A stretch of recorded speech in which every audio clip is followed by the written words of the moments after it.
Dieu est en train de transformer radicalement, drastiquement son Église, son épouse, le corps. Quand les gens pensent au christianisme, les églises chrétiennes, les gens dans le monde par exemple, au lieu qu'ils pensent à ces choses, ils sont remplis de jugement, ils veulent convertir et changer les gens, ils sont religieux et froids et rigides et ennuyants, ils veulent juste forcer leur façon de faire, que ce soit dans la politique ou peu importe, ils veulent forcer leur façon de faire et c'est juste un programme, tu y vas, il y a un message, de la musique et c'est tout. Cette perspective va changer à l'amour, comme je ne l'ai jamais expérimenté, la compassion, la gentillesse, la grâce, la miséricorde, la douceur, la maîtrise de soi, vous savez. Chaque croyant que j'ai rencontré m'a traité avec un amour comme je ne l'ai jamais vu. J'étais méchant et il était gentil avec moi. Il ne m'a pas jugé. Et la perspective devrait être, ça c'est l'hôpital.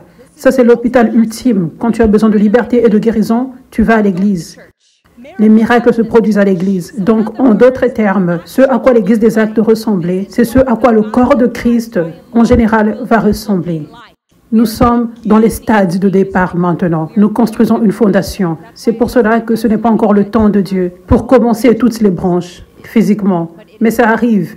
Il y a des Timothées qui seront envoyés, en qui on fera confiance. Vous savez, Paul disait, je vous envoie Timothée. Il va vous partager mes paroles. Il dit des choses comme ça souvent, Paul. Cela signifie, il était un vrai disciple.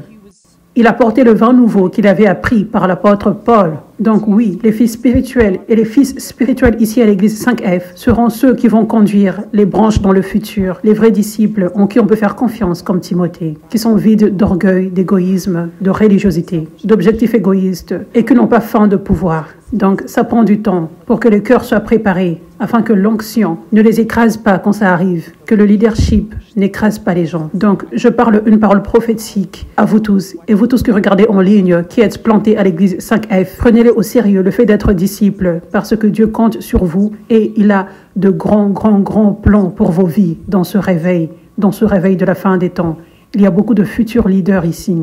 Humiliez-vous, soyez comme des enfants. Prenez votre abandon à Dieu au sérieux afin que vous ne manquiez pas au temps de Dieu quand il est temps d'être oint et d'être envoyé.